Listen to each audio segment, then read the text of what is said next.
Ya.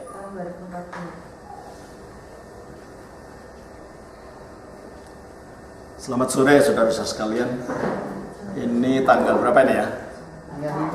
Tanggal 5 Maret 2015 kita di Solo Baru. Saya harus sebutkan tanggalnya sebab nanti kalau suatu saat ini dilihat orang ini kapan ini dilakukan. Saya mengabarkan ideal sendiri, saya ke Palembang. Dari Palembang saya naik ke total. Nggak ada baik-baiknya. Kenapa? Dikatakan manusia itu mati. Dahulu kamu sudah mati dalam dosa dan pelanggaran-pelanggaranmu, katanya. Coba kita baca dalam Efesus pasal 2 ayat 1. Efesus pasal 2 ayat 1.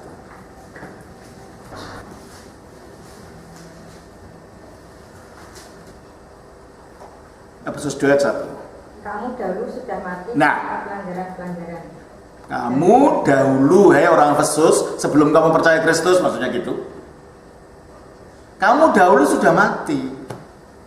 Mati apa? Mati rohani. Gitu. Nah, menurut Calvin, analoginya, sebagaimana orang mati itu tidak bisa bergerak, tidak bisa berbuat apa-apa. Kalau kita mati secara rohani, kita pun tidak bisa berbuat apa-apa. Kehendak bebas pun tidak punya. Berbuat baik pun tidak punya. Bisanya cuma berbuat jahat. Karena kita sudah mati. Ya, tapi saya kira analogi ini tidak tepat kalau kita lihat. Orang mati itu tidak bisa, bukan hanya tidak bisa berbuat baik, berbuat jahat pun tidak bisa. Gitu. Ya kan? Orang mati itu tidak hanya tidak bisa berbuat baik, berbuat jahat pun tidak bisa. Orang mati kok. Jadi analogi ini sebenarnya kurang tepat kalau dikatakan bahwa karena manusia mati hanya bisa berbuat jahat, berbuat baik tidak bisa. Namanya mati yang tidak bisa berbuat apa-apa, jahat ataupun baik. Tapi itulah cara Calvin melihat arti ayat ini. Nah, karena manusia ini sudah mati secara rohani, bejat total istilahnya, bejat sama sekali dirinya itu tidak ada baik-baiknya. Maka untuk sampai dapat selamat itu hanya semata-mata karena pilihannya Allah. Jadi ada orang yang dipilih oleh Allah untuk masuk surga. Ada orang yang dibiarkan Allah tidak dipilih, orang ini masuk neraka gitu. Nah, ini namanya takdir atau predestinasi. Predestinasi ganda. Kenapa? Yang dipilih masuk surga selamat, yang tidak dipilih, ya akhirnya orang-orang tidak dipilih yang masuk neraka. Jadi seolah Allah membiarkan orang ini ada yang masuk neraka. Alasannya dari Calvin, ini kita perlu tahu ya, ternyata ada pendekatan yang sangat berbeda. Ya. Kita baca dari Efesus pasal 1 ayat 4 sampai 5. 4 sampai 5. Coba kita baca. Tolong bacakan. Efesus 1 ayat 4 sampai 5. Sebab di dalam Dia Allah telah memilih kita. Nah, Allah telah memilih kita kapan? Sebelum dunia dijadikan. Sebelum dunia dijadikan. Supaya kita kudus. Teruskan. Supaya kita kudus dan tak bercacat di hadapannya. Terus? Dalam kasih Ia telah menentukan kita dari semula oleh Yesus Kristus untuk menjadi anak-anaknya sesuai dengan kerelaan. Inilah ayat utama ya. Nanti ada Roma 9 juga digunakan dan sebagainya. Dan ada 3. Ini Efesus pasal 1 ayat 4 dan 6, Roma 9 ayat berapa itu, dan terus ada Yohanes 6 juga ada beberapa ayat yang dimengerti seperti itu oleh Calvin. Ya. Jadi menurut Calvin bahwa kita ini sudah dipilih sebelum dunia dijadikan. Jadi memang ada pilihan. Ada pilihan, ada orang yang sudah dipilih untuk masuk surga. Tapi permasalahannya kalau kita lihat sebenarnya penekanannya bukan dipilih itu. Penekanannya adalah kata di dalam Dia. Mengapa di dalam Dia? Maksudnya di dalam Kristus. Mengapa?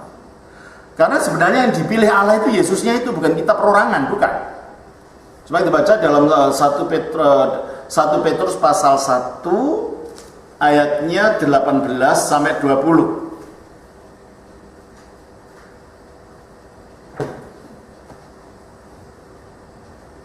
1 Petrus pasal 1 ayat 18 sampai 20.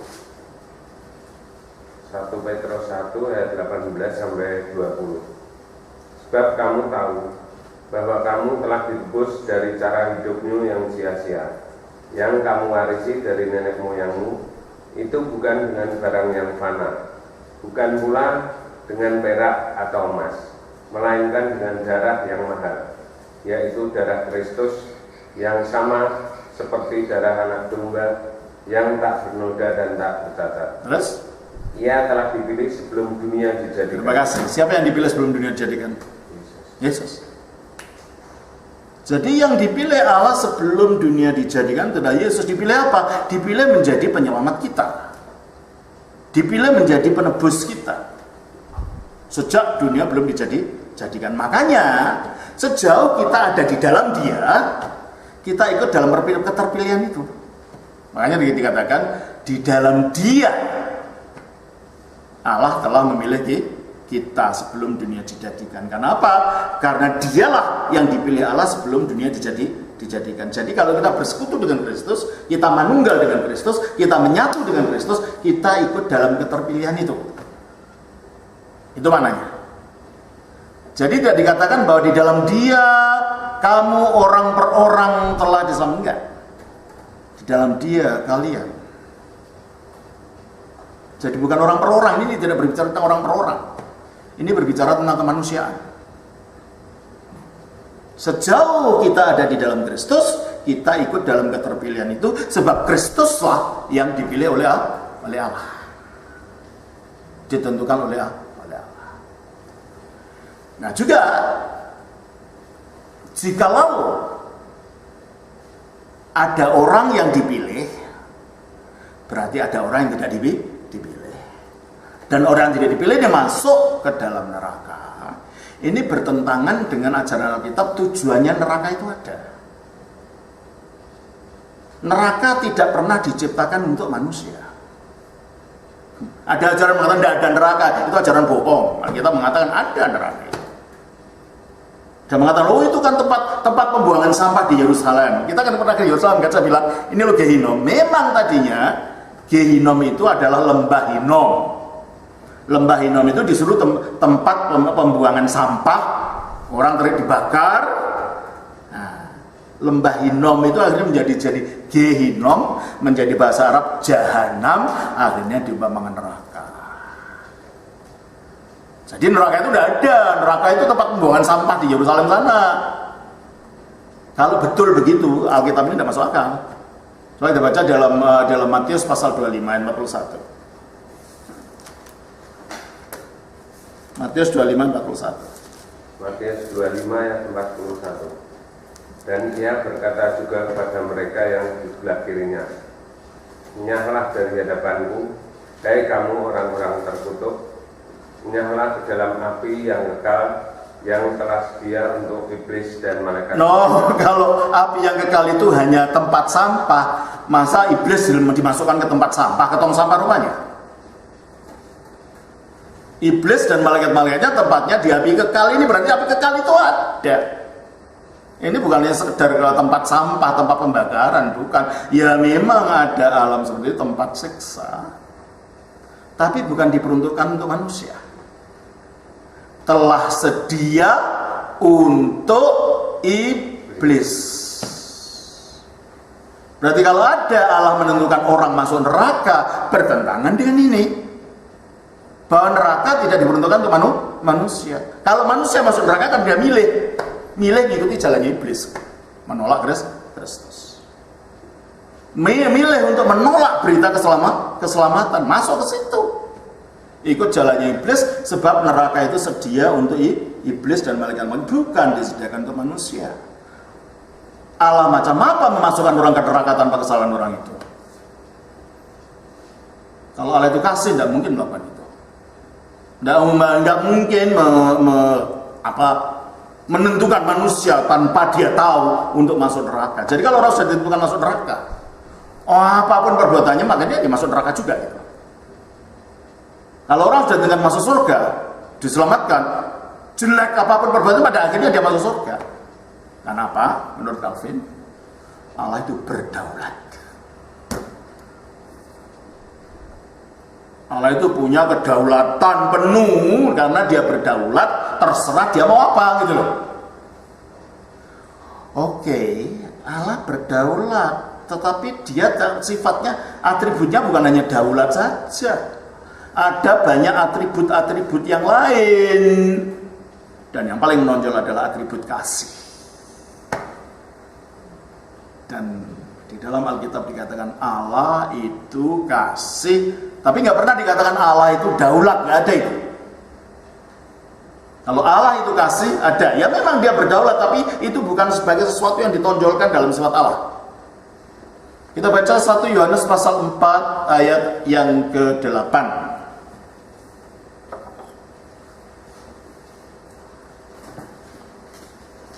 1 Yohanes 4 ayat 8. Kamu bacakan? 1 Yohanes 4 ayat 8. Barang siapa tidak mengasihi, ia tidak mengenal Allah, sebab Allah adalah kasih. Ya. Allah adalah kasih. Ada itu kata-kata itu. Tapi Allah adalah kedaulatan, itu nggak ada. Berarti Allah itu punya banyak sifat, kedaulatan adalah salah satunya dan bukan satu-satunya. Oke, Allah berdaulat.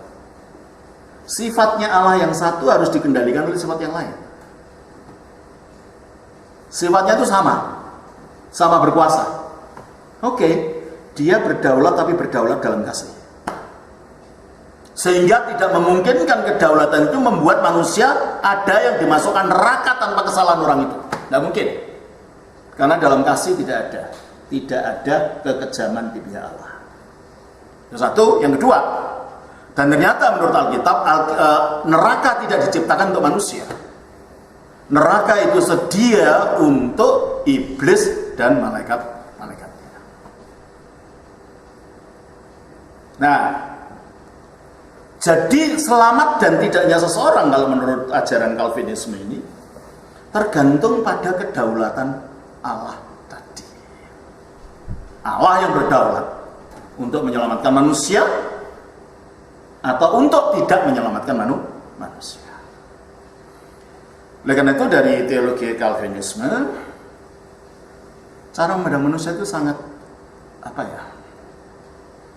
menyedihkan gitu istilahnya. Manusia ternyata dilihatnya berdosanya dulu gitu, jatuhnya dulu gitu. Dan karena manusia itu berdosa, Allah itu murka pada manusia. Nah, dulu kalau itu dimulai di gereja barat, di gereja Roma. Seorang bernama, saya lupa namanya sekarang. Dia mengatakan dalam bukunya Cur Deus Homo, mengapa Allah jadi manusia. Dalam bukunya bernama Cur Deus Homo, dia mengatakan Allah jadi manusia karena manusia jatuh dalam dosa, dan dengan jatuhnya itu manusia telah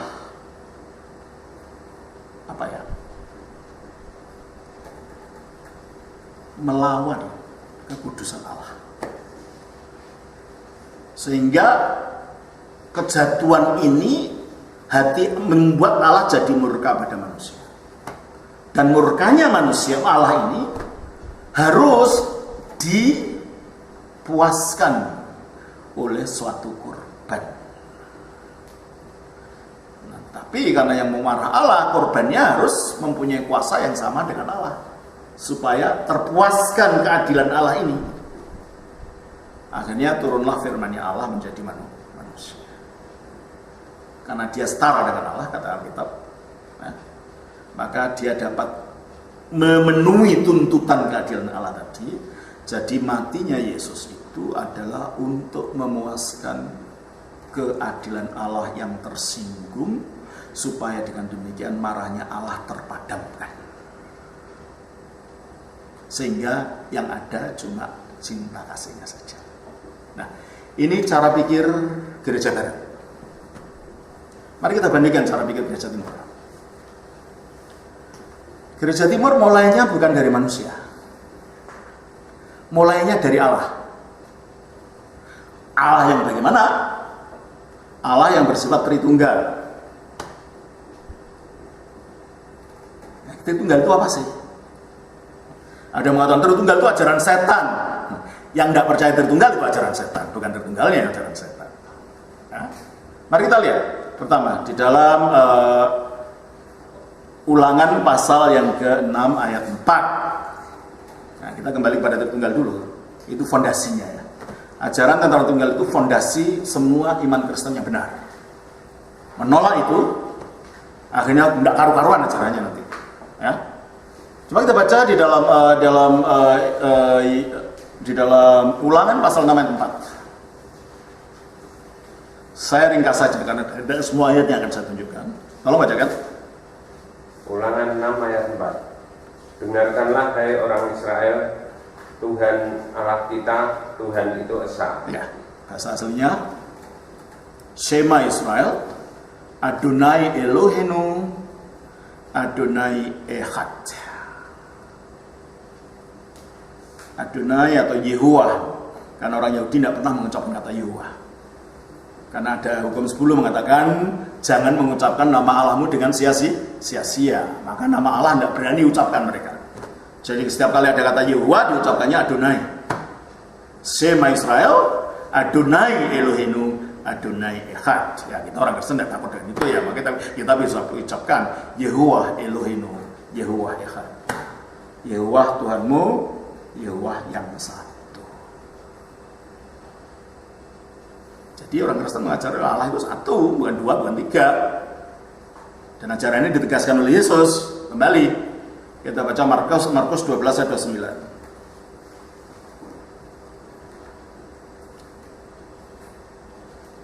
Markus 12 ayat 29.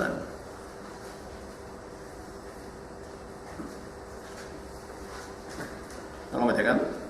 Markus 12 ayat 29. Jawab Yesus, hukum yang terutama ialah, dengarlah hai orang Israel, Tuhan Allah kita, Tuhan itu Esa. Jadi ajaran Yesus cocok dengan ajaran Musa. Tuhan Allah kita, Tuhan itu Esa. Lagi Yesus mengatakan, coba kita baca. Paulus menegaskan, ada banyak ayat lagi sih, tapi saya hanya mencari garis besarnya saja. Ya. Kita baca dari 1 Korintus pasal 8 ayat 4.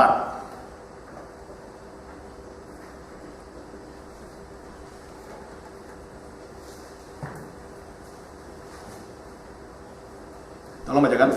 1 Korintus 8 ayat 4. Tentang hal makan daging persembahan berhala, kita tahu tidak ada berhala di dunia dan tidak ada Allah lain daripada Allah yang Esa. Tidak ada Allah yang lain daripada Allah yang Esa. Allah itu bukan dua, bukan tiga, cuma satu. Kalau sampai ada lebih dari satu Allah, entah Allah besar atau Allah kecil, itu namanya berhala. Ada yang ajaran mengatakan Yesus itu Allah tapi Allah kecil dengan A huruf kecil. Itu berhala, saudara. Karena ada Allah yang lain berarti kan. Itu penyembah berhala. Kita nggak ada. Allah ya Allah, cuma satu, nggak ada besar, nggak ada kecil. Ya. Nah, Allah yang satu ini siapa menurut Yesus? Kita baca Yohanes 17 ayat 1 dan ayat 3. Yohanes 17 ayat 1 dan ayat 3.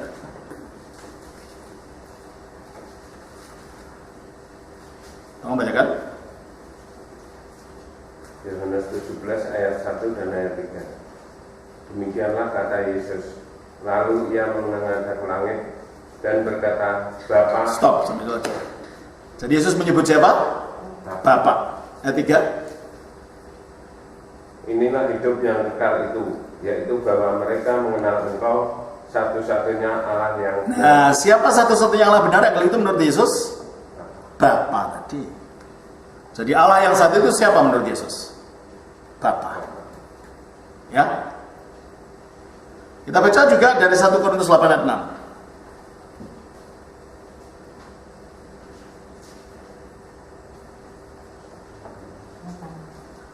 1 Korintus 8 ayat 6. 1 Korintus 8 ayat 6. Namun bagi kita hanya ada satu Allah saja, yaitu Bapa. Stop.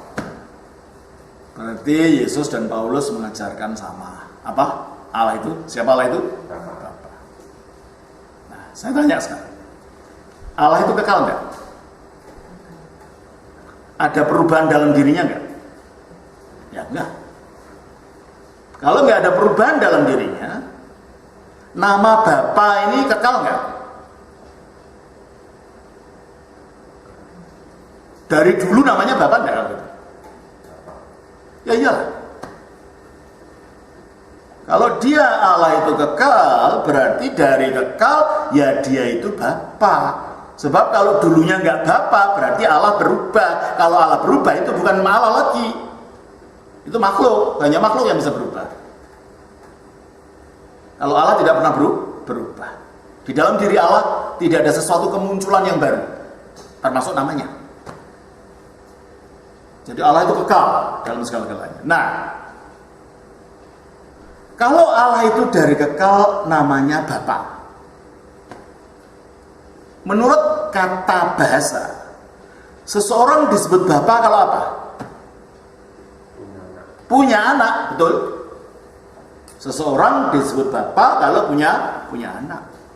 Nah, kalau Allah ini harus disebut Bapa, berarti ada sesuatu dalam dirinya yang disebut anak yang menyebabkan dia disebut Bapa. Kalau gelar Bapa itu kekal, berarti anak tadi harus kekal juga, nggak ada permulaannya. Nah, apa itu? Kok di dalam dirinya Allah yang satu ini ada anak yang kekal? Kita baca dari Yohanes 1 ayat 18. Yohanes 1 ayat 18.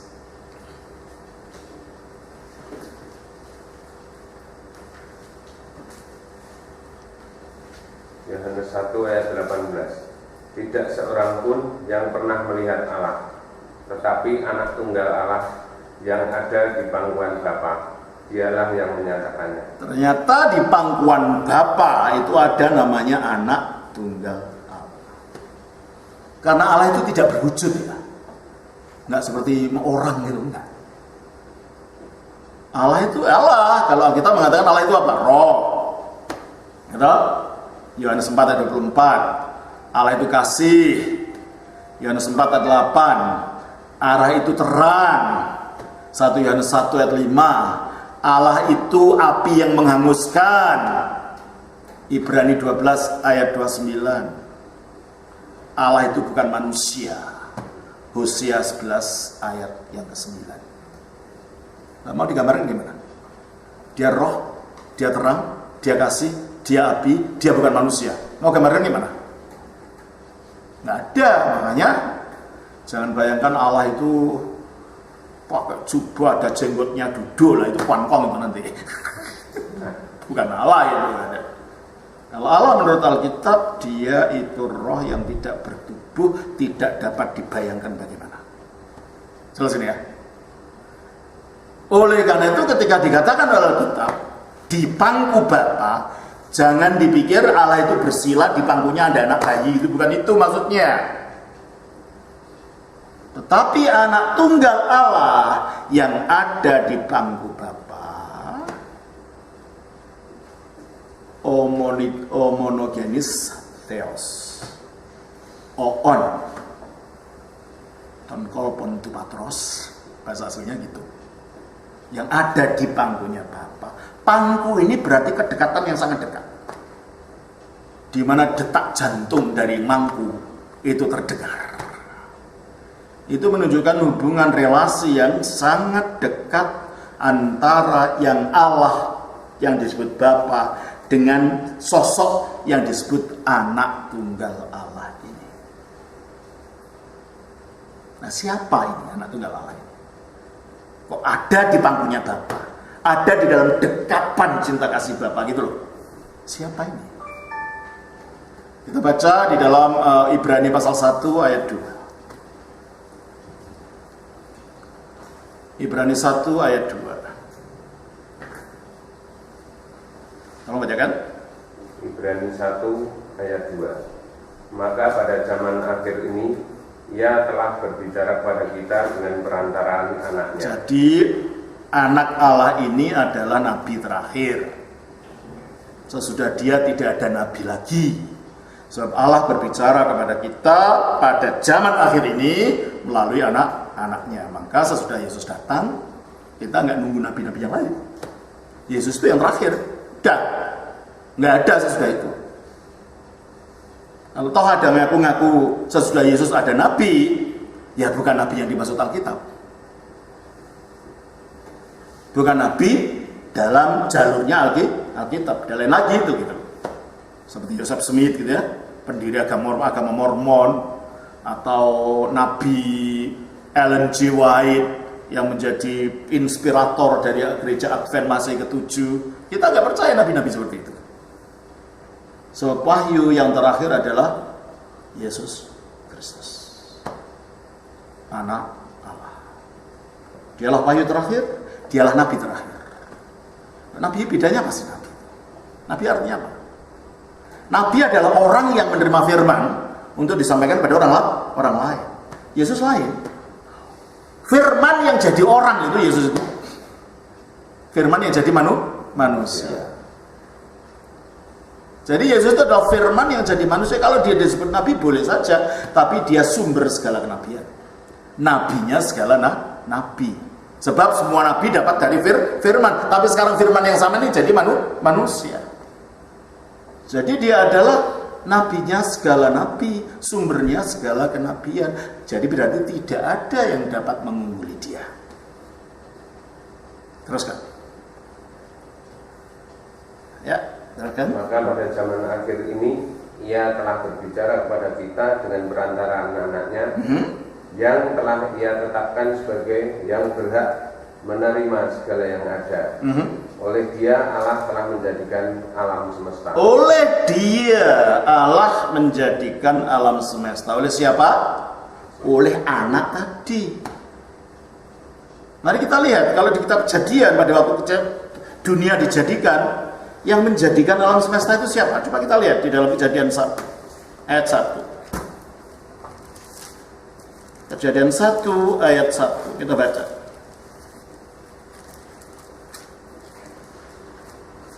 Ya. Pada mulanya Allah menciptakan langit dan bumi. Siapa yang menciptakan? Allah. Ayat 3. Berfirmanlah Allah. Stop. Ayat 6. Berfirmanlah Allah. Stop. Ayat 9. Berfirmanlah Allah. Ayat 11 dan seterusnya. Berarti Allah menciptakan dunia melalui apa? Firman. Menurut Ibrani 1 ayat 2 tadi, Allah menciptakan dunia melalui apa? Anak. Berarti kalau gitu anak itu siapa? Ya firman. Jadi yang disebut anak Allah itu adalah firman-Nya Allah. Makanya, mari, Rajin, silakan masuk. Makanya suatu kekeliruan ya orang yang mengatakan bahwa anak Allah itu adalah malaikat Mikael. Nggak mungkin malaikat Mikael itu anaknya Allah. Hanya karena kata orang-orang ini, beberapa orang ini, nama Mikael itu kalau diterjemahkan bahasa Indonesia, Mi itu artinya siapa, K itu artinya seperti, L itu artinya Elohim, Elohim itu Allah. Siapa seperti Elohim? Nah, kalau Elohim itu Bapa, yang seperti Elohim ya anaknya. Oh, kalau itu Mikael itu ya anak Allah, katanya gitu. Ini namanya teologi asal jadi. Mikael bukan anak Allah. Mikael adalah ciptaan dari anak Allah yang adalah firman-Nya Allah yang satu dengan Allah. Mikael salah satu dari malaikat penghulu, termasuk Gabriel, termasuk malaikat-malaikat yang lain. Dia bukan anak Allah itu. Yang disebut anak Allah adalah kekal. Sebab ini terkait dengan nama Bapa. Kalau Mikael itu anaknya Allah, padahal Mikael itu diciptakan Bapa, berarti tadinya Bapa ini, Allah ini bukan Bapa, karena anaknya baru muncul. Ya kan? Kalau diciptakan ini baru muncul, tadinya nggak ada kan? Berarti Allah tadinya bukan Bapa. Padahal kita sudah katakan Allah itu kekal, namanya juga kekal, jadi Bapa juga kekal. Supaya dia disebut Bapa, dia harus punya anak. Kalau Bapa ini kekal, anaknya juga kekal. Berarti kalau gitu ini bukan Mikael, sebab Mikael itu diciptakan, ada permulaannya.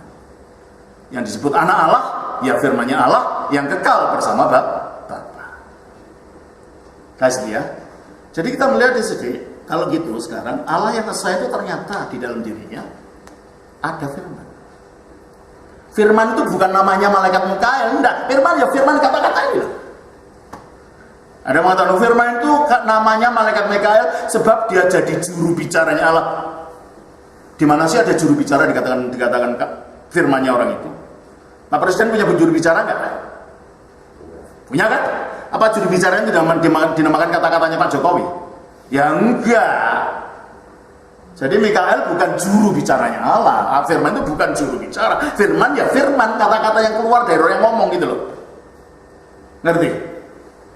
Yang disebut firman memang kata-kata yang keluar dari yang ngomong, bukan juru bicaranya. Jelas ini ya? Jadi kalau gitu kita melihat bukti bahwa firman itu memang satu dengan Allah. Yesus itu tidak pernah dicipta tadinya. Dia sudah ada bersama Allah sebelum dunia ada. Ya karena Allah menciptakan dunia melalui anak ini. Maka sebelum dia lahir melalui Maria, dia sudah ada lebih dulu. Berwujud firman tadi. Coba kita baca dalam Yohanes 17 ayat 5. Nah ini Tritunggal ini perlu diketahui saudara, karena ini landasan iman Kristen. Kalau enggak, kita nggak tahu Yesus, tapi ternyata Tritunggal apa, enggak tahu lu gimana. Sampai mengatakan, oh Allah kita itu Yesus, tambah keliru lagi gitu. Supaya kita baca di dalam Yohanes 17 ayat 5. Yohanes 17 ayat 5. Oleh sebab itu ya Bapa, permuliakanlah aku padamu sendiri dengan kemuliaan yang kumiliki di hadiratmu sebelum dunia ada. Jadi sebelum dunia ada, di mana dia? Di hadirat Allah. Nah, di hadirat itu di mananya? Jadi Yesus mengatakan sebelum dunia ada, dia sudah ada lebih dulu. Di mana? Di hadirat Allah. Tapi di hadirat itu di mananya? Di kirinya, di kanannya, di atasnya, di bawahnya? Supaya kita baca di dalam Yohanes 8 ayat yang ke-42. Yohanes 8 ayat 42.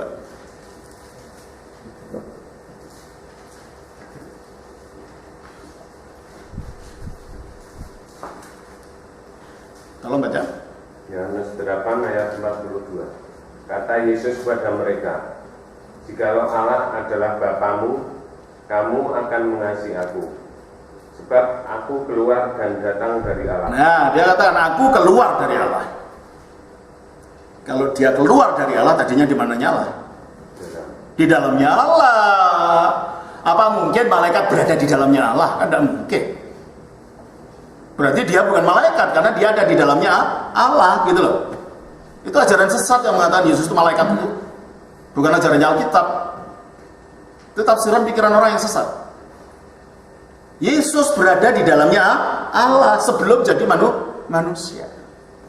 Kalau gitu ada berapa Allah? Ya satu. Dia satu di dalamnya Allah kok. Sebagai apa tadi? Bapa. Bukan. Dia Yesusnya. Sebagai firman. Sebagaimana firman saya satu di dalam saya, tidak membuat ada dua Daniel kan? Firman-Nya Allah juga ada dalam Allah, tidak membuat ada dua Allah. Gitu loh. Nah, sekarang bertanya, kok firman-Nya Allah disebut anak Allah itu apa? Kalau firman-Nya Allah itu ada di dalam Allah, berarti Allah itu mengandung firman-Nya sendiri, kan? Firman-Nya Allah terkandung di dalam Allah. Betul kan? Kata-kata saya terkandung dalam pikiran saya. Sebelum saya datang ke sini sudah ada di sini tadi. Saya mau ngomong apa, semua sudah di sini. Ya toh? Baru setelah saya di depan bapak-bapak ibu-ibu ini, apa yang terkandung itu saya lahirkan dalam wujud ucapan-ucapan. Yang dikandung lalu dilahirkan namanya apa? Anak. Makanya firman-Nya Allah disebut anak Allah. Bukan dia itu malaikat Mikael, tidak, ya firman, betul-betul firman yang satu di dalam dirinya Allah lalu keluar dari Allah. Yang dikandung lalu dilahirkan atau dikeluarkan dalam bahasanya manusia itu adalah anak. Maka dia disebut anak Allah. Dalam hal ini maka tujuan agama Islam terhadap kita tidak kena mengena. Lam yalid walam yulad, dia tidak beranak dan tidak diberanakkan. Kita katakan iya, memang betul begitu. Karena bagi kami yang disebut anak Allah adalah firman-Nya Allah yang terkandung di dalam Allah tetapi juga keluar dari Allah.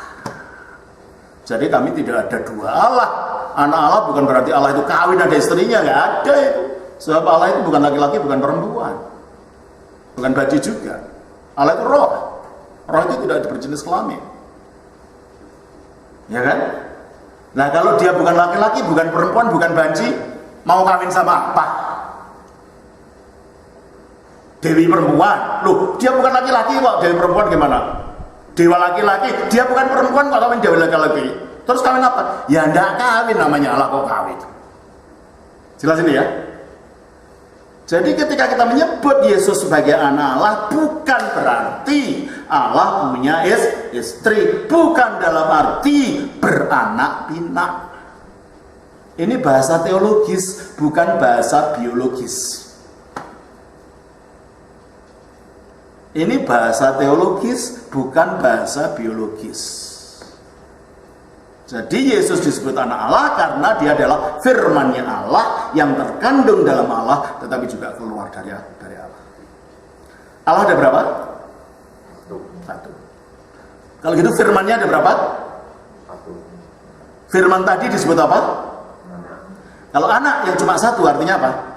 Tunggal. Anak tunggal, maka dia disebut anak tunggal Allah. Nah, coba terangkan. Kalau Yesus itu malaikat Mikael, kenapa disebut anak tunggal? Allah punya malaikat yang lain kok. Di mana ada malaikat tinggal di dalamnya Allah? Mana ada? Yang tinggal dalam Allah hanya sifatnya Allah. Tidak ada semut masuk ke dalam tubuh saya, hidup satu dengan saya, itu tidak ada. Semut ya semut di luar saya. Ya kan?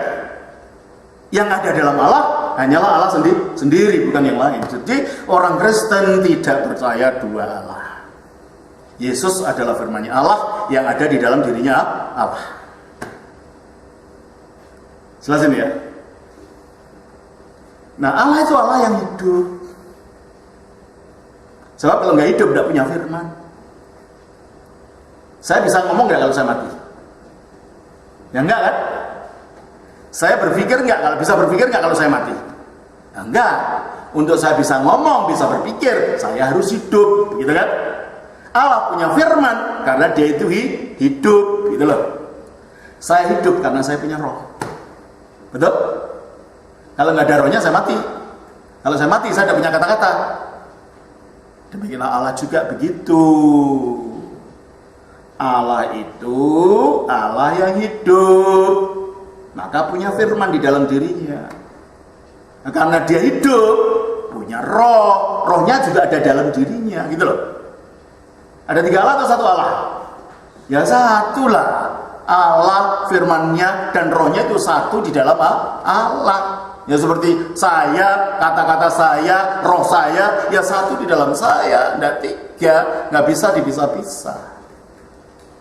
Makanya Tritunggal itu tidak bertentangan dengan keesaan Allah.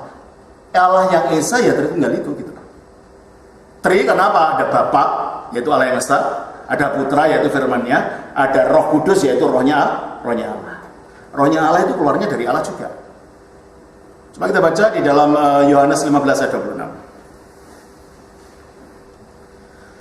Yohanes 15 ayat 26.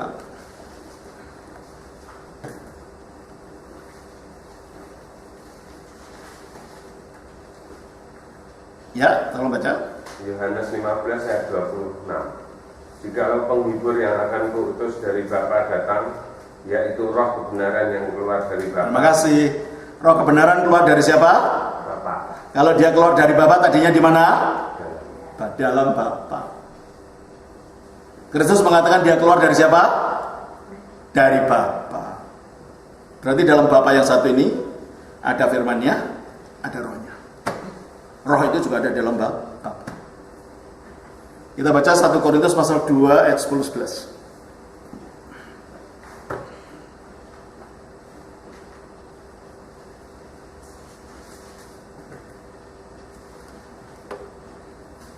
Ya, kalau baca kan? 1 Korintus 10 ayat 11. 1 Korintus 2 ayat 10 dan 11.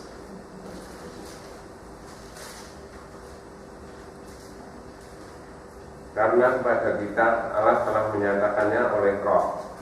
Sebab roh menyelidiki segala sesuatu, bahkan hal-hal yang tersembunyi dalam diri. Terima kasih. Kalau roh tahu yang tersembunyi dalam diri Allah, berarti roh ada di mana?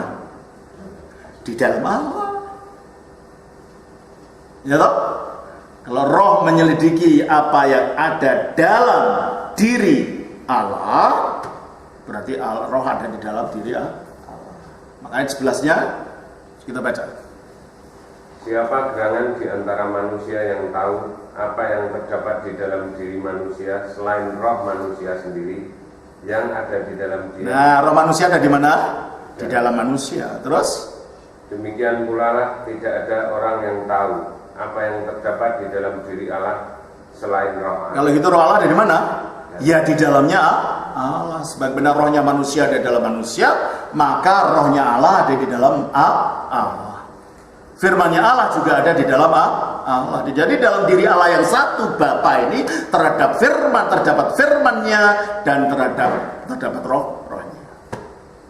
Melalui firman-Nya dia menjadikan alam semesta, melalui rohnya dia memberikan kehidupan dari apa yang telah diciptakan melalui firman. Jelas ini ya? Nah, sekarang kalau gitu, kalau dalam diri Allah ada firman dan roh, dan Allah itu Allah yang hidup, ternyata firman itu ya firman hidup juga, sehingga ada relasi antara Allah dengan firman-Nya. Cuma kita baca di dalam Yohanes 5 ayat 26. Yohanes 5 ayat 26.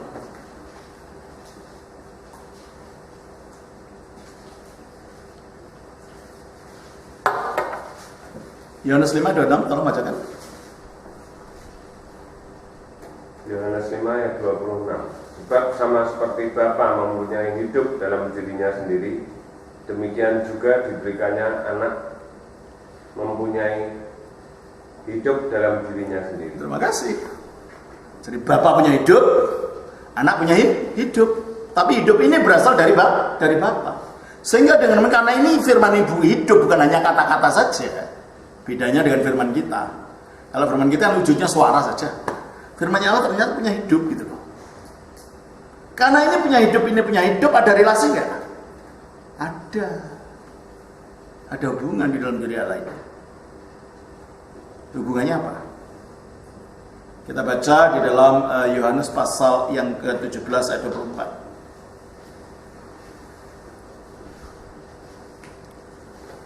Yohanes 17 ayat 24.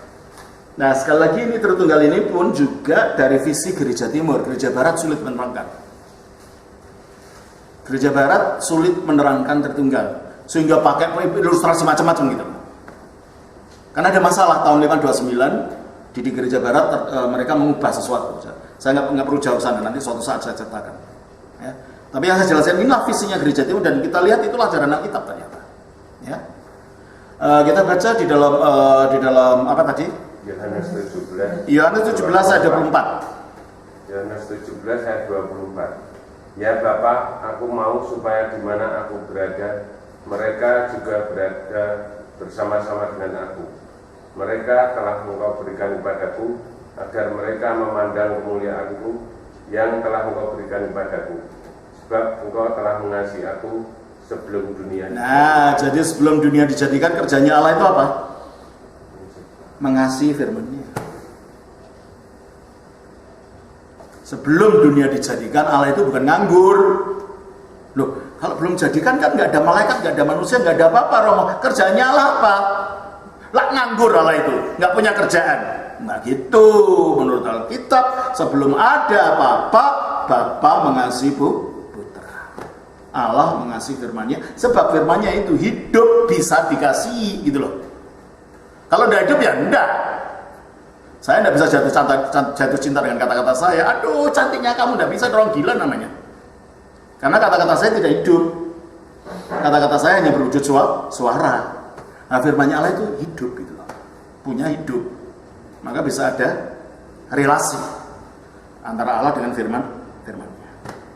Demikian juga rohnya Allah, juga roh Allah ini punya hidup juga.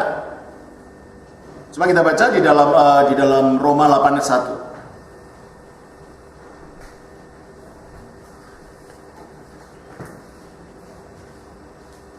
Roma 8 ayat 1.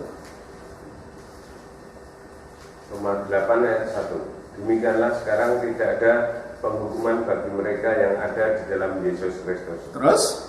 Roh yang memberi hidup. Stop. Roh yang memberi hidup. Kalau dia bisa memberi hidup, dia punya hidup enggak? Kalau dia bisa memberi hidup, dia punya hidup enggak?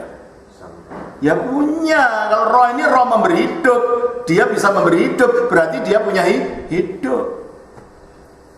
Saya tidak bisa memberi permen sama seseorang kalau saya tidak punya permen itu, betul kan? Saya tidak bisa memberi uang pada seseorang kalau saya tidak punya uang itu, betul kan? Roh tidak bisa memberi hidup kalau dia tidak punya hidup, gitu loh. Hidup Allah yang satu ini seolah-olah terbagi rata dalam Allahnya, dalam diri Allah sendiri, dalam firman-Nya, dalam rohnya. Seolah gitu. Saya katakan seolah-olah ya, karena memang hanya ada satu hidup Allah, nggak ada tiga hidup. Sebab kalau ada tiga hidup berarti ada tiga Allah.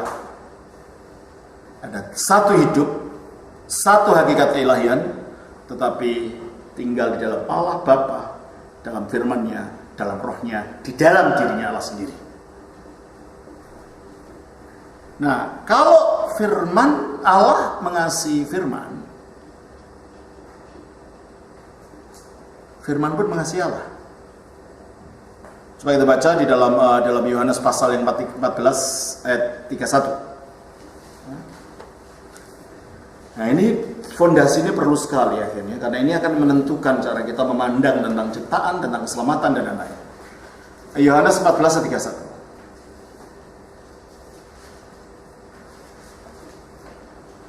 Yohanes 14 ayat 31.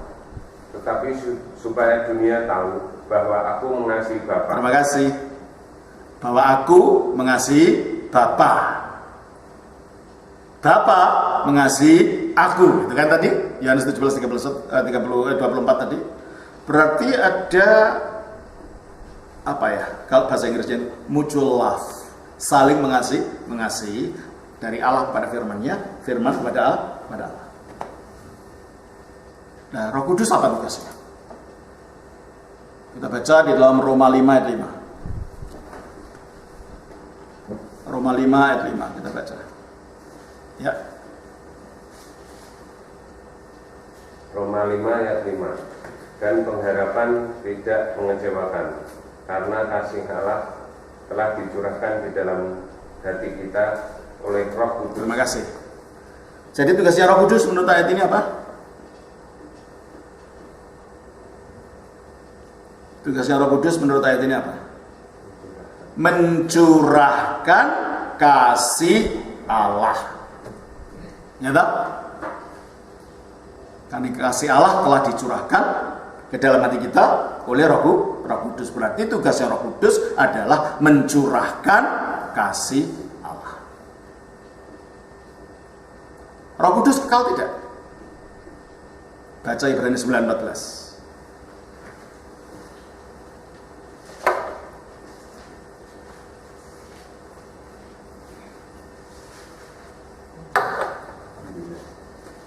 Kalau kan? Ibrani 9 ayat 14. Betapa lebihnya darah Kristus yang oleh roh yang kekal. Stop. Roh yang bagaimana? Kekal. Roh yang kekal. Yang kekal itu Allah. Kalau bukan Allah, tidak kekal. Kalau Roh Kudus itu roh yang kekal, berarti dia itu bersifat Allah. Jadi kalau ada orang mengatakan Roh Kudus itu hanya daya kuasanya Allah, tidak, dia bukan daya kuasanya Allah. Dia punya hakikat seperti Allah sendiri. Coba kita baca di dalam 1 Yohanes 2:24. 1 Yohanes 2:24. 1 Yohanes 2 ayat 24. Dan kamu, apa yang telah kamu dengar dari mulanya, itu harus tetap tinggal di dalam kamu. Jika apa yang telah kamu dengar dari mulanya itu tetap tinggal di dalam kamu, maka kamu akan tetap tinggal di dalam anak dan di dalam Bapa. Sebentar. Ayatnya mungkin saya salah. Sebentar, saya bacanya.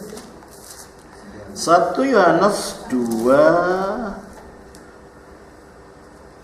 Sebentar, ayatnya kan.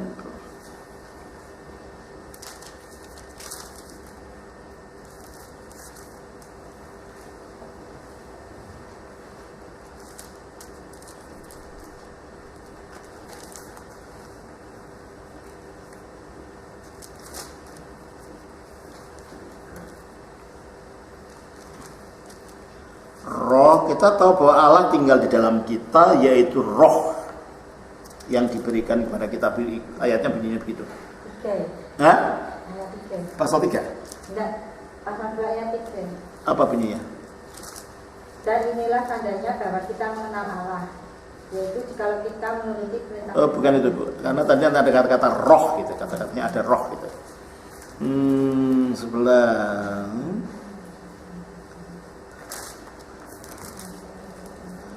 4 ayat yang ke-20. Bentar.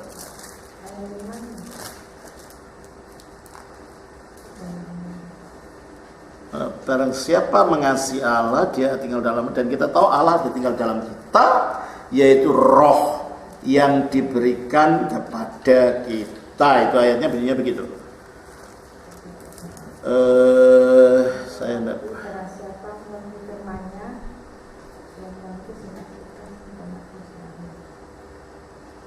Sebentar. Kok saya lupa ayatnya?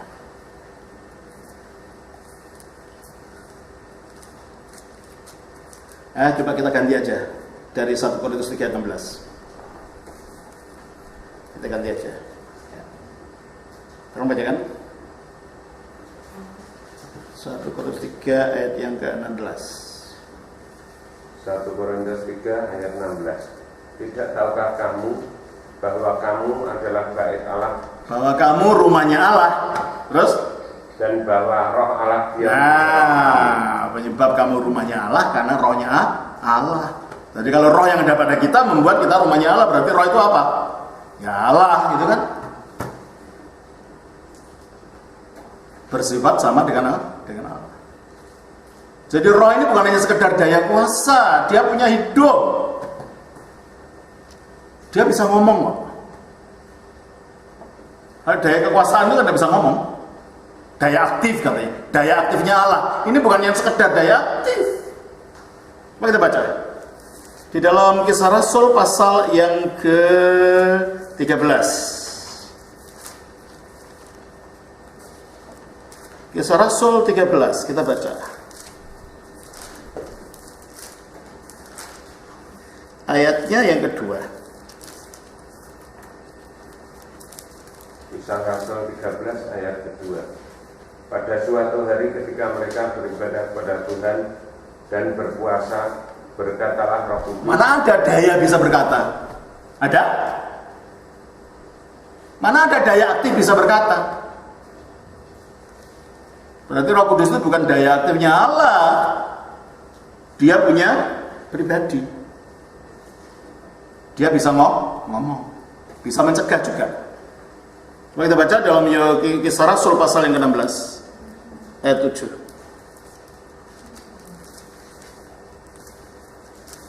Ayat 7. Kisah Rasul 16 ayat 7. Ayat 6 dulu. Mereka melintasi tanah Frigia dan tanah Galatia karena Roh Kudus mencegah mereka. Bisa mencegah, bisa berkata, bisa menyelidiki tadi kan? 1 Korintus 2 ayat 10 tadi. Menyelidiki hal-hal yang terdapat di dalam diri Allah. Bisa menyelidiki, bisa mencegah, bisa berkata. Mana ada daya aktif bisa berbuat begitu? Ayat 7.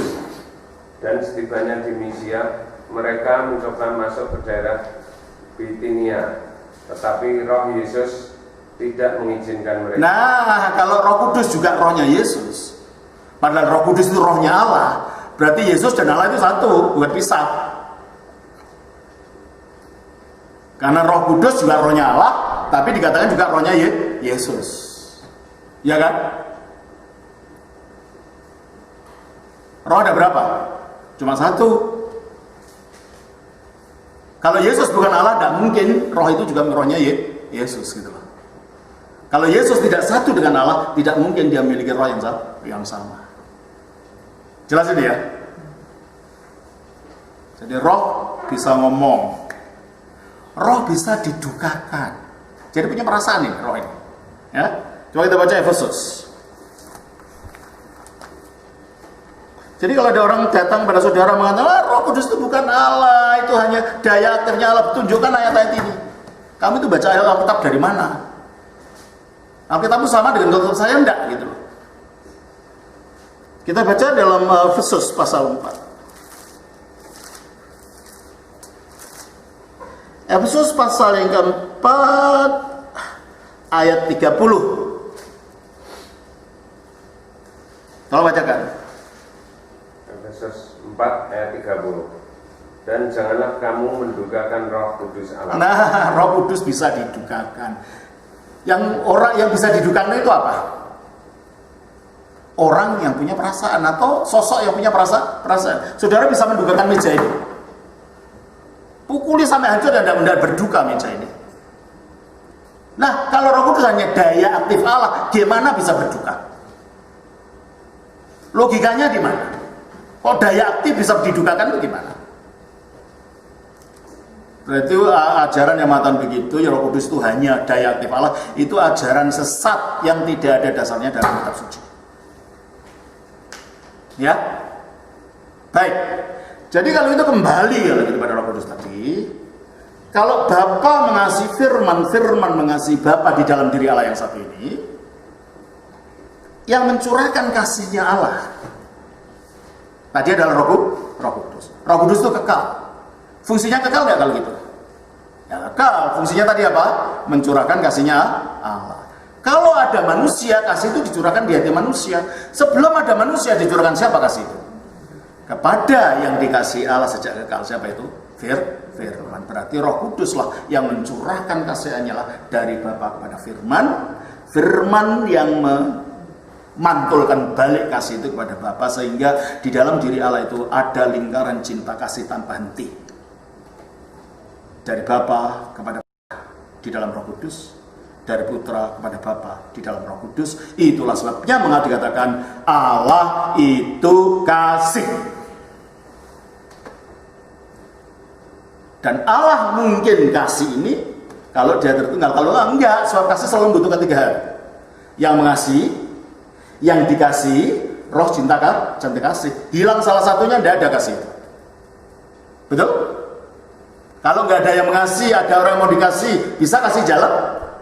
Nggak ada orangnya kok. Ada yang mengasihi tapi yang dikasih nggak ada, bisa jalan? Nggak bisa. Ada yang mengasihi dan ada yang mengasihi tapi cinta kasihnya sudah nggak ada, bisa jalan? Enggak. Maka supaya kasih itu jalan harus ada tiga unsur. Kalau Allah itu kasih, berarti ada yang mengasihi, ada yang dikasih, ada yang mencurahkan kasih itu. Itulah sebabnya kalau Allah kasih harus tertunggal. Kalau tidak, itu bukan Allah. Jelas ini ya. Kalau tidak Tritunggal, tidak mungkin kasih itu ada. Dia itu kasih karena dia itu Tritunggal. Ada Allah, firman-Nya dan rohnya di dalam diri Allah yang satu itu. Jelas ini ya. Nah, setelah berbicara Tritunggal ini, kita kan tadi berbicara keselamatan. Ini fondasinya.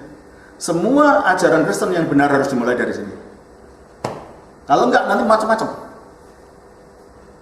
Istilahnya jangan dibledok tengah gitu loh. Bahasa lidah. Oh, nanti macam-macam jadi enggak karu-karuan. Karena bukan fondasinya. Hari Sabat gitu. Bukan fondasinya. Fondasinya adalah Allah. Itu. Nah, di dalam kekekalan Allah tadi, Allah mengasihi siapa? Firman-Nya. Nah, kasih itu sifatnya selalu ingin menjangkau keluar ya. Kalau seseorang mengasihi seseorang lain, pasti dia akan berbuat sesuatu pada orang itu. Entah kirim surat, entah beri hadiah, entah beri bunga, entah berikan kata-kata, atau apa saja. Kasih selalu keluar dari dirinya sendiri. Betul? Nah, kasih yang ada dalam Allah itu adanya di dalam dirinya Allah sendiri. Bapa, Putra, Roh Kudus yang ada di dalam dirinya Allah. Maka karena kasih itu sifatnya menjangkau keluar, tidak bisa dikandung pada satu tempat, harus keluar. Dan pada waktu itu di luar Allah nggak ada siapa-siapa. Allah cuma satu, Allah dan firman-Nya dan rohnya dalam dirinya. Dan ada aliran cinta kasih tanpa henti dalam diri Allah. Maka Allah yang dalam kasih-Nya ingin membagikan cinta kasih tadi pada sesuatu di luar dirinya. Padahal di luar dirinya tidak ada. Tapi karena Allah berkuasa dan berdaulat. Nah, ini di sini berbicaranya. Allah mampu mengadakan yang tidak ada. Itulah ciptaan. Jadi ciptaan ada karena Allah ingin membagi kasih-Nya. Gitu loh. Saudara dan saya ada karena Allah ingin membagikan kasih-Nya pada kita. Ya. Nah, karena kasih tadi yang menyebabkan Allah ingin membagikan kasih kepada yang bukan Allah, itu melalui Allah memandang firman-Nya, Allah mengasihi firman-Nya, maka ketika ciptaan itu mau diadakan, yang dijadikan sarana untuk mengadakan ya firman yang sama ini. Maka Allah menciptakan manusia melalui firman-Nya. Pada mulanya adalah firman. Firman itu bersama-sama dengan Allah. Bersama-sama di mananya tadi? Di dalamnya Allah. Kalau gitu sifatnya sama dengan Allah tidak? Sama. Maka dengan firman itu adalah Allah. Bukan Allah huruf kecil, tidak, ya Allah. Karena dia ada di dalam dirinya Allah, firman-Nya Allah. Gampangnya gini. Seandainya saya di sini dan saya tidak ngomong pada saudara dan saudara tidak kenal saya, pura-pura aja tidak kenal. Selama 2 jam saya di sini duduk diam. Saudara bisa tahu saya nggak? Ada orang yang saudara tidak kenal duduk di sini diam aja selama 2 jam. Saudara bisa tahu orang ini siapa nggak? Ya enggak. Ya kan? Tapi setelah saya duduk dan mulai berbicara, firman saya keluar, kata-kata saya keluar, saudara mulai bisa menilai orang ini sombong juga dari kata-katanya, bukan? Orang ini rendah hati juga dari kata-katanya. Orang ini pinter juga dari kata-katanya. Orang ini bodoh juga dari kata-katanya. Jadi kata-kata seseorang mencerminkan diri orang itu. Betul? Nah, kalau orang Jawa bilang apa toh? Di Solo sini, aji ning diri sokoladi katanya. Hormatnya diri dari kata-kata, dari bibirmu katanya. Jadi dirimu terletak pada bagaimana kamu ngomong gitu ya. Jadi dari ngomongnya kelihatan siapa orang itu. Nah, karena firman-Nya Allah ini adalah yang menjelaskan Allah. Satu lagi. Saya kenal Pak Arif. Saya pulang nanti, ternyata Alkitab saya ketinggalan. Saya pulang, saya telepon besok paginya. Kering. Bu Arif yang terima, Bu, Bapak ada? Ya ada, tunggu. Bu Arif panggil Pak Arif. Pak, ada telepon. Pak Arif jawab tanya, siapa? Pasti jawabnya Bu Arif bukan suara gitu.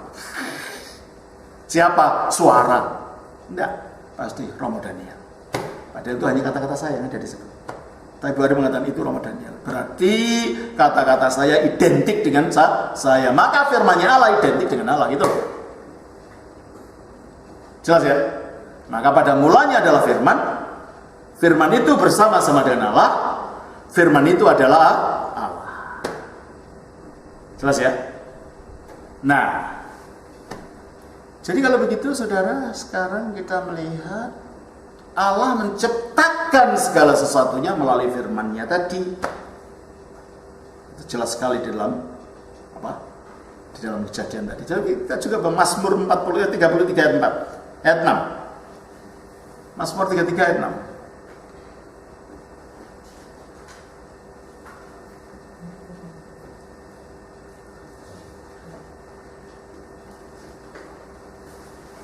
Mazmur 33 ayat 6. Oleh firman Tuhan, langit telah dijadikan. Nah, langit, bangun surga itu dijadikan oleh firman Tuhan, terus oleh nafas dari mulutnya segala tentaranya. Jadi firman itu menunjuk ya firman tadi. Nafas menunjuk Roh Kudus. Rohnya Allah. Jadi Allah menciptakan dunia melalui firman dan rohnya. Sehingga Irenaeus pada abad kedua mengatakan Allah itu menciptakan dunia melalui dua tangannya, yaitu firman dan roh katanya. Seolah-olah dua tangannya, firman dan roh. Jadi kalau Allah bukan tertunggal, dunia nggak pernah jadi. Sebab Allah menjadikan dunia melalui firman. Kalau Allah itu tidak punya firman, Allah itu bisu, saudara dan saya nggak pernah ada. Dan kalau Allah itu tidak punya roh, saudara nggak akan hidup, sebab Allah memberi hidup melalui rohnya. Coba kita baca dalam Ayub 33 ayat 4. Ayub 33 ayat 4. Tolong bacakan.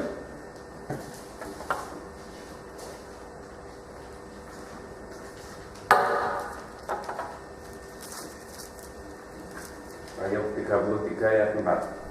Roh Allah telah membuat aku, dan nafas yang maha kuasa membuat aku hidup. Nah, jadi roh Allah itulah nafas yang maha kuasa tadi. Itulah yang memberi aku hidup. Kita jadi oleh firman, kita hidup oleh roh. Ya. Kalau orang Allah tidak punya firman dan tidak punya roh, itu bukan Allah, itu batu. Kenapa? Kalau nggak ada firmannya berarti nggak bisa menjadikan.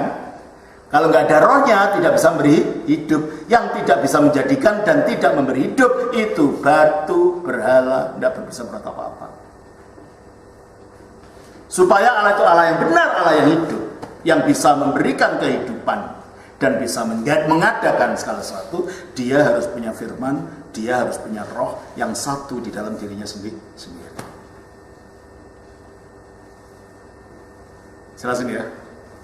Nah, karena Allah tadi kita katakan dia menciptakan dunia itu akibat dia mengasihi firman-Nya. Di dalam kasih-Nya pada firman inilah dia memutuskan untuk menjadikan kita semua. Dan tujuannya adalah supaya kita ambil bagian dalam hidupnya Allah. Supaya kita ambil bagian dalam cinta kasih-Nya Allah. Itulah sebabnya ketika kita diciptakan menurut Alkitab, kita diciptakan menurut gambar dan rupa Allah. Gambar itu apa? Gambar itu refleksi. Refleksi sifatnya Allah ada pada kita. Kalau Allah itu kasih, kalau kita mau kita bisa mengasihi. Kucing tidak bisa. Kalau dia membela anaknya itu bukan karena mengasihi, tetapi karena insting untuk bertahan hidup, bukan karena kasih. Ketika ada induk ayam kita dekati, kita dipatok, dikablu itu selanjutnya ya, diteladung gitu kita.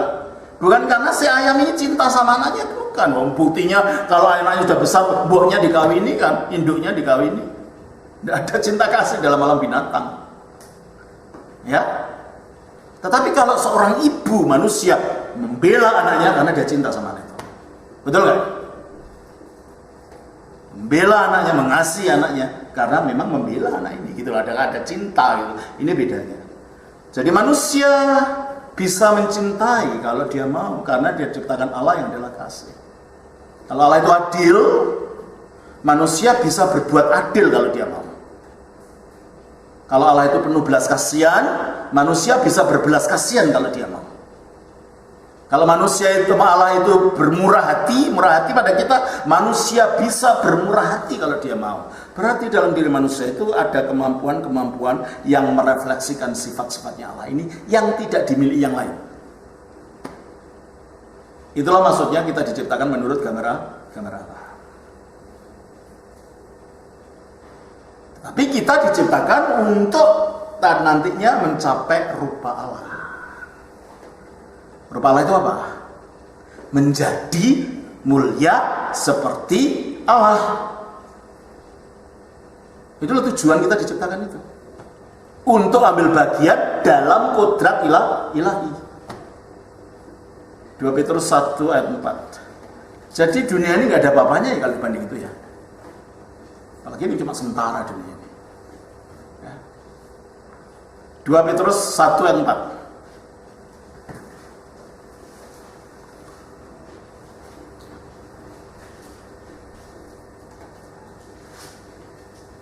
2 Petrus 1 ayat 4. Dengan jalan itu ia telah menganugerahkan kepada kita janji-janji yang berharga dan yang sangat besar, supaya olehnya kamu boleh mengambil bagian dalam kodrat ilahi. Kamu boleh mengambil bagian dalam kodrat ilahi. Itulah tujuan akhir kita.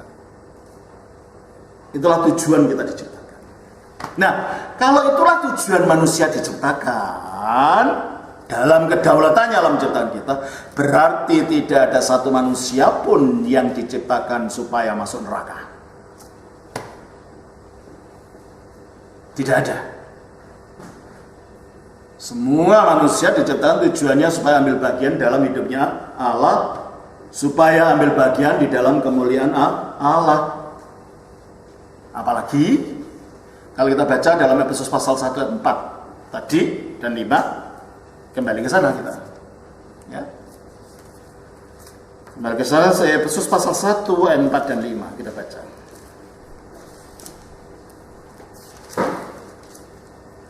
Efesus 1 ayat 4 dan 5.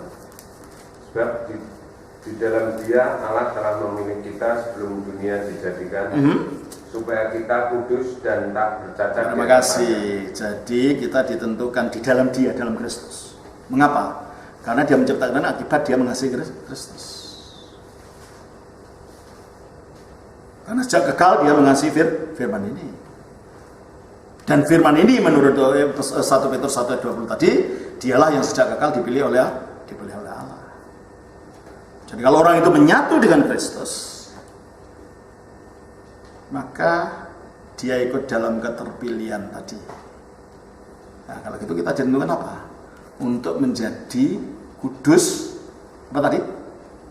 Dan tak bercacat. Tak bercacat. Padahal yang kudus dan tak bercacat itu hanya Allah.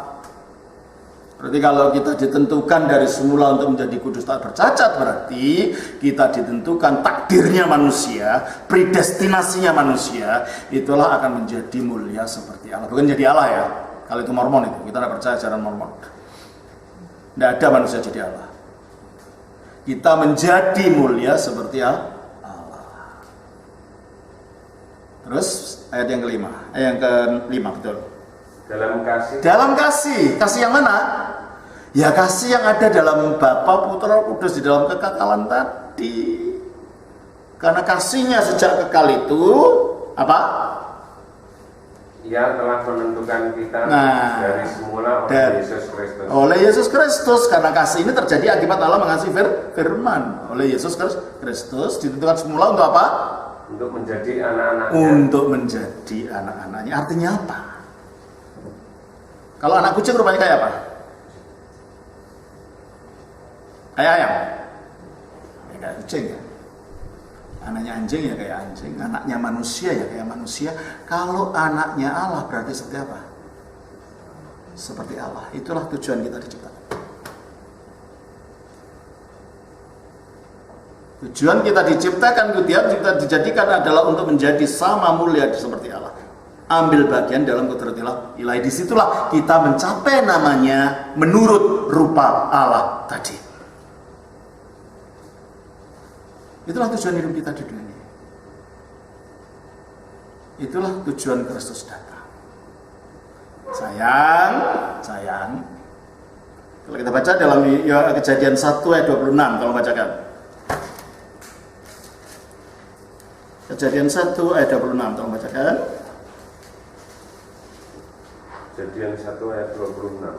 Berfirmanlah Allah, baiklah kita menjadikan manusia menurut gambar dan rupa kita. Mengapa kita? Bukan dia ngomong sama malaikat, sebab malaikat tidak segambar dengan Allah. Gambarnya Allah tidak lain dengan gambarnya malaikat. Kita ini, Allah berbicara pada firman-Nya di dalam rohnya. Inilah Tritunggal. Indikasi keberadaan Tritunggal di dalam Allah. Ya. Makanya sekarang kita jangan hanya Yesus saja, kita harus tahu Tritunggal itu apa. Dan banyak gereja-gereja sekarang tidak tahu, ngomong hanya tentang Yesus tapi tidak tahu Allah itu siapa. Ya memang Yesus itu intinya, tetapi kita harus mengetahui sumbernya dari mana gitu loh. Yesus itu datang dari mana, siapa gitu.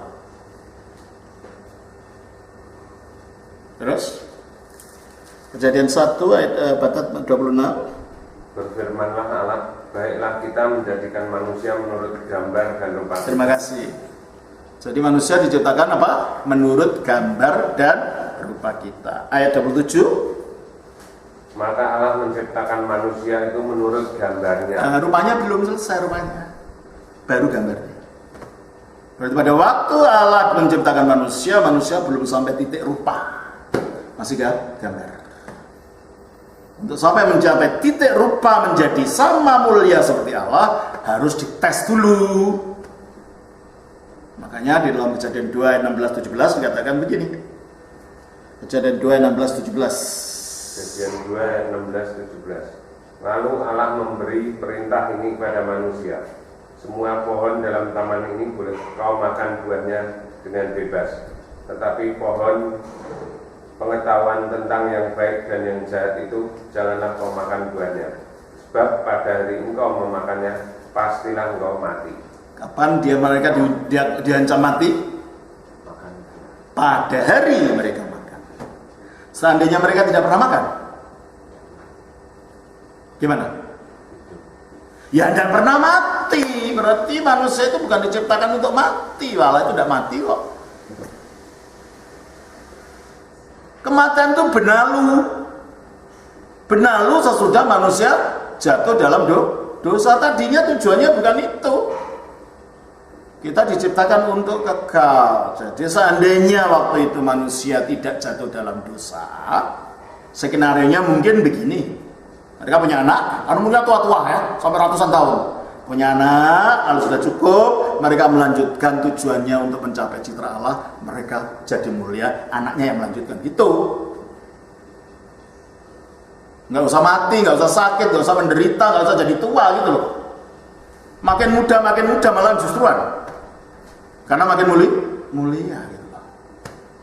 Tapi sayang manusia memberontak. Tadinya memang ditetapkan untuk menjadi Allah. Sekarang ingin jadi Allah tanpa Allah. Jatuh dia. Coba kita baca dalam Kejadian 3. Ayat yang ke-1 sampai 6.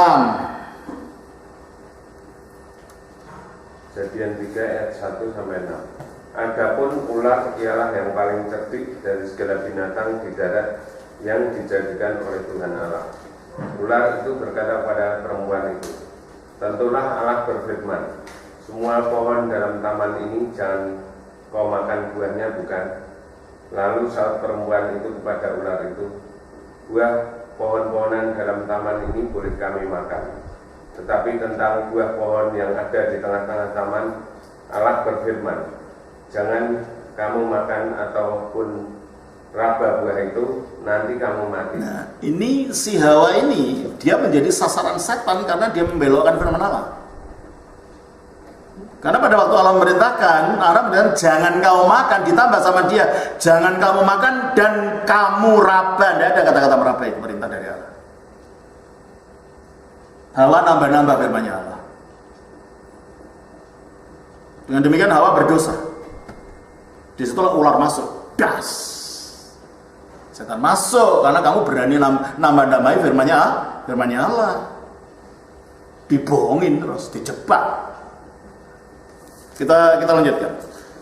Ayat yang ke-4. Tetapi ular itu berkata pada perempuan itu, sekali-kali kamu tidak akan mati. Nah, ini si pendusta itu mengucapkan kata-kata dusta. Allah mengatakan kalau makan kau mati. Kok dibilang sekali-kali kamu tidak mati.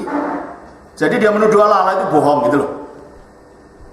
Allah kan bilang kalau kamu makan kamu mati. Dia bilang kamu nggak akan mati. Berarti dia membuat dari keraguan pada keraguan sampai jadi murtad. Allah tidak ngomong kan? Tidak ngomong, diraba. Dan Allah menegaskan kamu akan mati. Ular bilang kamu tidak akan mati, berarti kamu itu dibohongin sama Allah gitu loh. Kok kamu percaya saja sama Allah lah, itu akhirnya dituntun untuk jadi murtad gitu kan oleh iblis. Makanya hati-hati dengan ajaran-ajaran yang menambah-nambah, mengurang-urangi firman Allah, hati-hati. Tidak semua orang menggunakan Alkitab mengajarkan yang dimaksud Alkitab. Masalahnya bukan pada bunyi tulisannya, tafsir. Tafsir itu yang menentukan. Karena tafsir itu yang memberi pemahaman. Ini kan selama ini kan tafsir kan, menjelaskan. Ayat yang sama belum tentu berbicara yang sama. Makanya tadi ada mengapa ada pemahaman timur, ada pemahaman barat, karena tafsir tadi. Teruskan. Tetapi Allah mengetahui bahwa pada waktu kamu memakannya, maka matamu akan terbuka dan kamu akan menjadi seperti Allah. Nah, ini padahal memang Allah sudah menentukan mereka akan menjadi seperti Allah. Seolah-olah janji baru muncul dari setan. Nah, ini akhirnya manusia ditipu. Kamu bisa menjadi Allah tanpa Allah. Ikuti saya. Di sini dosanya. Itulah sebabnya mengapa pemberontakan Adam itu sangat serius. Bukan hanya sekedar kepleset gitu. Kalau dalam Al-Quran katanya Adam itu hanya kepleset gitu aja. Yang artinya tidak mempengaruhi anak-anaknya gitu. Di kita enggak, karena ini pemberontakan luar biasa. Pertama menyatakan Allah itu bohong, ya kan? Menyetujui bahwa itu Allah bohong. Bahwa pertama dia ubah-ubah firman Allah, nambah-nambahin. Lalu dikatakan Allah itu bohong, dia iya. Dan akhirnya kamu bisa jadi Allah, seolah-olah Allah tidak menentukan itu.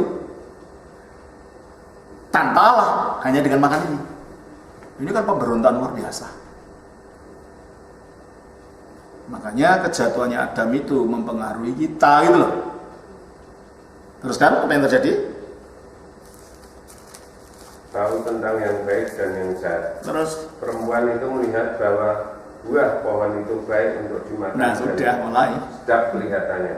Ya, terus Lagi pula pohon itu menarik hati karena memberi pengertian. nah, udah bebas dari Allah, lepas dari Allah. Saya tidak peduli Allah, pokoknya saya karena tipuan si setan. Dan apa yang terjadi?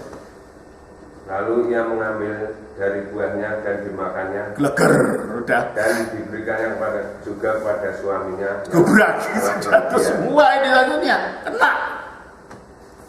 Luar biasa liciknya setan kalau menipu manusia. Dan akhirnya betul yang dijanjikan Allah, diancamkan Allah, pada waktu kamu makan, kamu akan mati. Makanya akhirnya tadinya manusia itu kalau taat menjadi seperti Allah, menjadi mulia, akhirnya manusia jatuh menjadi debu lagi. Kamu debu dan kamu akan kembali menjadi debu. Padahal bukan itu tadinya tujuannya. Kamu debu, aku embusi nafas hidup supaya kamu bisa menjadi seperti aku. Nah, di sini saudara, akhirnya manusia jatuh di dalam kematian akibat dosa pelanggaran tadi. Maka kita mengatakan upah dosa adalah maut. Kita mati karena ada dosa. Bukan karena kita memang diciptakan untuk mati, tidak. Kita mati karena ada dosa. Upah dosa adalah maut. Berarti kematian itu benalu. Nah, kalau kita melihat benalu di pohon mangga, karena sudah lama kan kayak satu dengan pohon mangganya kan. Ya, kalau ada benalu gitu ya, parasit di pohon mangga, bertahun-tahun di situ akhirnya kan jadi satu dengan pohon mangga itu. Seolah-olah itu bagian dari pohon mangga. Demikian juga kematian. Karena sejak lahir tahu kita sudah orang itu mati, dipikir ya itu memang kodratnya manusia mati. Bukan, itu benalu yang nempel pada kita. Dan ini perlu dicungkil gitu loh. Itu bukan tujuan Allah menciptakan kita untuk mati, untuk jadi tua, untuk jadi sakit, enggak, bukan itu. Tujuannya adalah untuk hidup kekal tadi. Jadi sekarang akhirnya manusia jatuh di bawah kuasa iblis, karena iblis lah yang menipu dia, di bawah kuasa kematian, karena sejak itu manusia tidak bisa hidup kekal lagi, mati, dan di bawah kuasa dosa. Sejak saat itu dalam diri manusia ada kekuatan yang selalu mendorong pada kejahatan. Manusia kehilangan hidupnya Allah, terputus dari hidupnya Allah. Makanya dikatakan mati gitu loh. Mati itu bukan arti manusia tidak bisa berbuat apa-apa, bukan itu. Mati itu berarti manusia tidak memiliki kemampuan untuk rohnya itu untuk menopang tubuh supaya hidup seterusnya. Jadi wujudnya masih wujud bensin, kalau bensin itu. Tapi daya bakarnya tidak ada. Kayak air. Itu rohnya manusia. Wujudnya masih ada. Dan ketika manusia mati, rohnya keluar, tetap ada. Bukan manusia tidak ada rohnya, bukan, nggak ada kata Alkitab itu. Coba Matius 10:28. Matius 10:28.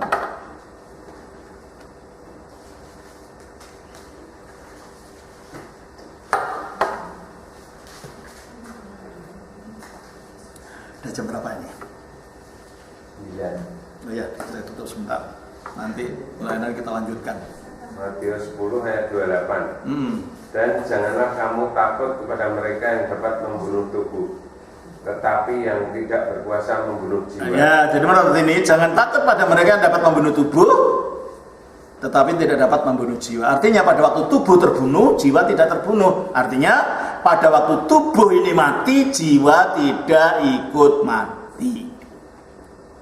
Berarti jiwa itu ada, bukan tidak ada.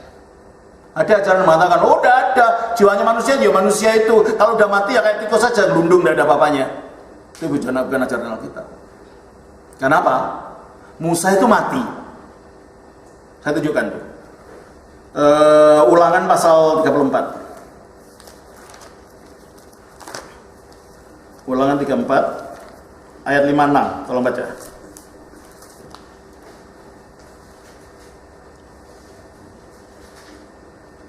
Ulangan 34 ayat 5 dan 6.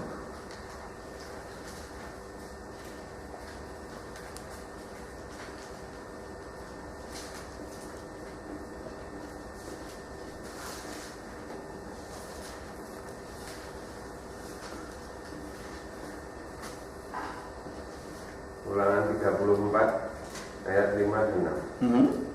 Lalu matilah Musa hamba Tuhan itu di sana di tanah Moab, sesuai dengan firman Tuhan, dan dikuburkannyalah dia di suatu lembah di tanah Moab, di tentangan Bet Peor, dan tidak ada orang yang tahu kuburnya sampai hari ini. Oke, Musa sudah mati kan? Kalau menurut ajaran orang tadi, ya udah mati, nggak ada, rohnya nggak ada, jiwanya nggak ada, sudah. Tapi baca Matius pasal 17 ayat 2.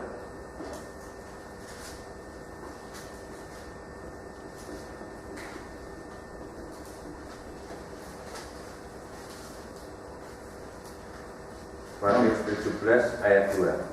Lalu Yesus berubah rupa di depan mata mereka, Wajahnya bercahaya seperti matahari dan pakaiannya menjadi putih bersinar seperti terang. Ya. Maka nampak kepada mereka Musa dan Elia. Nah, ini siapa yang nampak ini? Musa kan sudah mati. Lah kok masih bisa nampak? Dilihat murid-muridnya, berarti apanya yang nampak? Rohnya, jiwanya. Berarti pada waktu manusia mati tidak hilang itu, enggak, jiwanya, rohnya masih ada, masih hidup. Terutama kalau orang itu orang yang beriman. Jelas ini ya?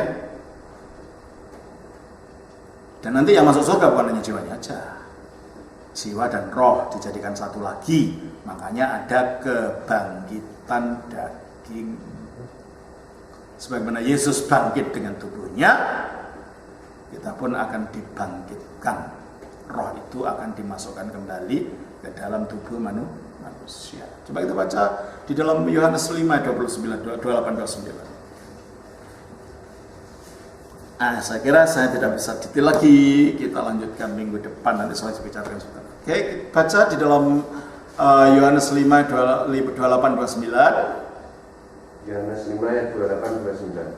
Janganlah kamu heran akan hal itu, sebab saatnya akan tiba bahwa semua orang yang di dalam kuburan akan mendengar suaranya, dan mereka yang telah berbuat baik akan keluar dan bangkit untuk hidup. Keluar dari mana? Dari kuburan. Nah, ini banyak orang Kristen yang lupa ajaran ini. Kalau dibakar gimana? Ya, oleh kuasa Allah ya dia akan dibangkitkan. Tapi sebaiknya nggak dibakar ya, untuk menegaskan kepercayaan ini. Kalau dibakar, kalau kita yang orang Kristen, yang bukan Kristen sih terserah ya. Ya orang Kristen, karena kita percaya kebangkitan tubuh. Sebaiknya tidak dibakar untuk menegaskan keyakinan ini, bahwa tubuh kita nanti bangkit. Kalau orang Buddha nggak percaya itu kan, orang Konghucu, orang Buddha, orang Hindu nggak percaya. Kenapa? Percaya pada reinkarnasi. Satu roh berganti-ganti itu tubuh, maka jadi masalah tubuh itu hanya kurang. Kita enggak. Manusia itu ya satu utuh tubuh dan rohnya. Sebab kalau manusia itu hanya roh saja namanya hantu, kalau tubuh saja namanya mayat. Allah tidak menciptakan hantu atau mayat, Allah menciptakan manusia. Yang masuk surga, yang masuk dalam selamat itu manusia, bukan hanya rohnya saja atau tubuhnya saja. Makanya ada kebangkitan daging. Terus yang itu Pak Arif. Janganlah kamu heran akan hal itu, sebab semuanya akan tiba bahwa semua orang yang di dalam kuburan akan mendengar suaranya, dan mereka telah berbuat baik akan keluar dan bangkit untuk hidup yang kekal, tetapi mereka yang telah berbuat jahat akan bangkit untuk dihukum. Terima kasih. Jadi ajaran tentang kebangkitan tubuh ini sering dilupakan orang, atau mungkin tidak diajarkan. Sebab dalam gereja-gereja modern sekarang masalah doktrin itu kurang ditekankan. Hanya himbauan-himbauan, berkat-berkat ini, jadi akhirnya pikiran duniawi sekali gitu. Tidak berbicara tentang bagaimana keselamatan sih, bagaimana itu nanti, sehingga banyak keliru, pemahaman-pemahaman yang keliru. Nah, saya kira ajaran-ajaran dasar seperti ini perlu, supaya kita tahu pandangan Kristen itu yang gimana gitu. Supaya tidak kacau. Nanti sama saja, ya tidak sama lah. Yang satu reinkarnasi, yang satu kebangkitan, mana sama gitu. Dan kita harus tegas dalam hal ini, ya. Baik, Bapak Ibu, saya kira kan waktunya sudah cukup. Saya hentikan sampai di sini. Nanti minggu depan, karena sebentar saya jadwal saya. Karena saya sudah lebih terdahulu ada komitmen. Coba saya lihatnya dulu ya. Minggu depan tanggal berapa? 12. Kamis 12. 12 ya. 12. Ya. Jumat tidak bisa. Jadi Kamis memang untuk minggu depan harus Kamis lagi. Ya. Terus karena hari Jumat itu saya diundang ke Indosat, tidak bisa Jumatnya. Ya. Terus depannya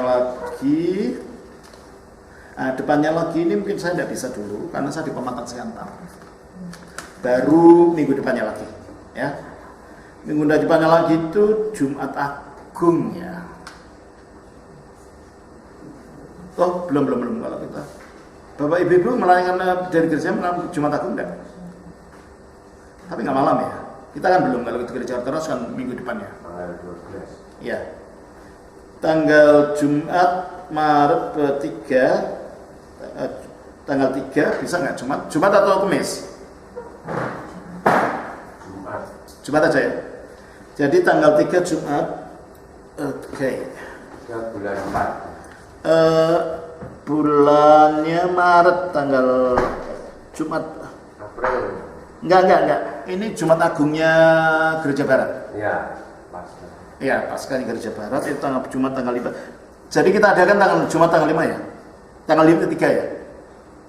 Maret tanggal 3. Ini sudah tanggal 5. Ini Maret ini. Ini Maret. Oh, keliru saya, betul. April. Ini sudah Maret tanggal 5. Ini Maret. Sebentar. Oh iya, April tanggal 5, betul. Gimana? Bisa tanggal April tanggal 5? 5 April Minggu dong. Tanggal 5? Iya, 5 Iya, April Minggu. Minggu. 3 maaf. Tanggal 3. 3 Jumat. Bisa ya? Gimana? Jumat tanggal 3. Paskah. Kita belum ya? Sudah Paskah. Paskah. Kita belum, Pak. Gereja Barat. Iya, Kita belum. belum Romo, kita Nah, bisa nggak bapak yang 12. tapi kan ke malam, paskahnya pagi atau sore? Biasanya pagi. Pagi ya? Pagi ya, Paskah. gereja. Jumat Agung ya sore. Eh? Sore Jumat Agung. Terus Minggu baru Paskahnya itu Minggu pagi. Bagaimana ikut diadakan nggak? Gereja saya ada sore. Jumat Agung. Gimana sebaiknya? Atau Kemisnya? Kalau enggak Kemisnya tanggal 2 lagi berarti. Jumat Agung ada. Kemis. Kemis nggak apa-apa. Kalau Kemis gimana? Bisa nggak? Kemis tanggal 2 ya? Tanggal 2 April ya? Ya. Gimana? Udah ya? Tentukan aja pokoknya nanti kan Ya, Kemis tanggal 2 April Bible Study Solo. Oke. Terus jadi tanggal Jumat 20 Maret kita tidak adakan dulu. Terus baru April tanggal 2 kita adakan. Terus nanti Kemis tanggal 12. Tanggal 12 Maret ada. Jadi minggu depan ada, tapi hari Kemis. Ya.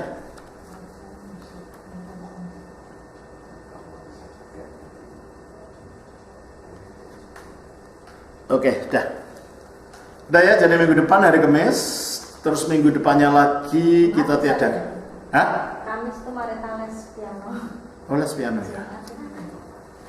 Ya kalau Jumat yang ada, ya. Kalau kita apa nggak diadakan? Terserah loh. Terserah. Apa nggak diadakan? Terus kita jam berapa? Selesai jam berapa? Jam 6 sampai jam 7. Ya bisa nggak jam 7 lah. Nggak apa-apa. Nggak apa-apa. Yaudah kalau gitu Ya, jadi Kamis tanggal 12 minggu depan. Terus minggu depannya lagi kita tiadakan, terus baru Kamis tanggal 2 April. Ya. Ya, oke. Kita jadi. Terima kasih.